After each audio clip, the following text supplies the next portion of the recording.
Jadi mana sih kemampuan anak kita yang masih belum optimal. Jadi jangan terpaku untuk melihat, oh IQ anak saya gitu ya.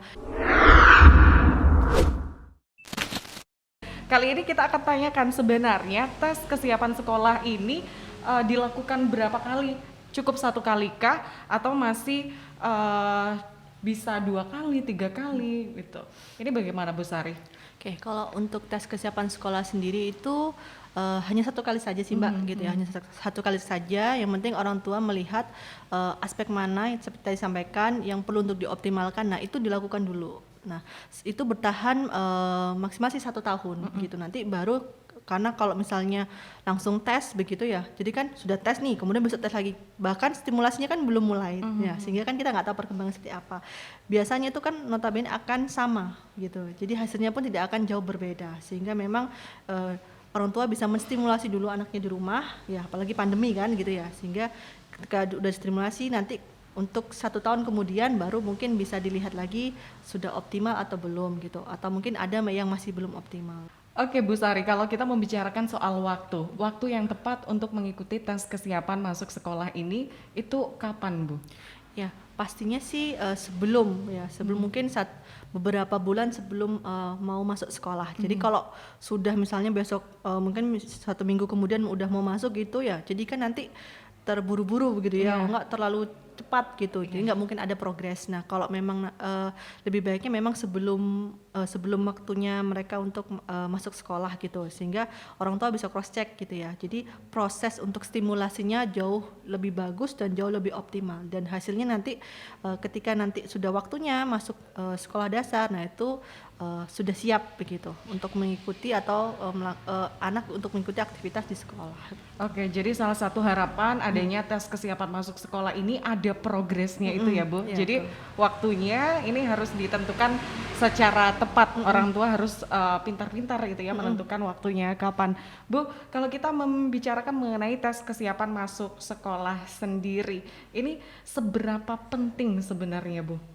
Oh, kalau dibilang penting nggak penting, jadi tergantung pada orang tua, begitu ya. Kalau orang tua merasa bahasanya, wah anak saya mampu gitu. Kalau kita kan nggak mungkin harus Bu, kan nggak begitu. Tapi dengan adanya tes kesiapan sekolah ini bisa membantu gitu ya, bahwasanya membantu guru maupun orang tua untuk bisa melihat seberapa kemampuan dari seorang anak gitu, karena kan setiap anak itu beragam kemampuannya, nggak sama begitu ya, sehingga kan ketika mereka sudah masuk di dalam satu lingkungan sekolah, nah guru kan sudah tidak mungkin bisa untuk melihat anak ini seperti apa sih, anak seperti apa, nah itu pasti kan secara umum ya akan jadi mau bisa enggaknya itu kan tergantung pada siap anak itu, sehingga ketika kita tahu kemampuan anak ini seperti apa, jadi kita bisa antisipasi begitu terkait dengan kemungkinan apa yang akan terjadi di kemudian hari begitu. Oke, masih seputar tes kesiapan masuk sekolah begitu ya Bu Sari. Sebenarnya untuk yang melakukan tes sendiri, ini hanya diperbolehkan ahli atau memang orang tua bisa melakukan itu sendiri di rumah? Kalau melakukan tes itu memang ada ahlinya begitu ya, jadi memang kepada psikolog begitu. Tapi kalau mungkin terkait dengan stimulasinya itu bisa dilakukan orang tua sendiri di rumah. Oke, jadi orang tua hanya bisa memberikan stimulasi Iya, seperti betul. tadi ya, Iya. melatih Iya, kekuatan kemampuan tangan, meremas-remas itu. Betul. Oke, Bu, kalau di Jember sendiri saat kita ingin anak kita mengikuti tes kemampuan sekolah itu di mana, Bu? Oke. Bagi orang tua mungkin yang ingin melakukan tes atau tes kesiapan sekolah khususnya bisa melakukannya di salah satu biro yang ada di Kota Jember, yaitu di P3LM. Jadi P3LM ini tempatnya ada di Universitas Muhammadiyah Jember di Fakultas Psikologi. Oke, di P3LM P3LM yang ada di Fakultas Psikologi Universitas Muhammadiyah Jember. Bu Sari, terima kasih banyak. Sama-sama. Ini menjadi pengetahuan sekali untuk ibu-ibu atau bapak-bapak di rumah yang mungkin mendengarkan 102.9 FM ataupun melihat podcast kita untuk sore hari ini.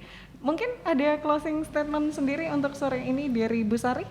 Oke, mungkin bagi orang tua tidak perlu untuk buru-buru gitu ya untuk menyekolahkan anaknya untuk masuk SD supaya nanti mungkin bisa lebih mudah atau lulusnya lebih enak begitu, tapi bisa menyesuaikan atau sesuai dengan tahap perkembangannya. Jadi berikanlah stimulasi di rumah secara konsisten supaya anak dapat berkembang secara optimal sesuai dengan usianya. Oke, terima kasih banyak Bu Sari. Demikian Sama-sama. dulu untuk psikologi dan juga bisik untuk sore hari ini. Sekian dari saya Sobat, sampai jumpa.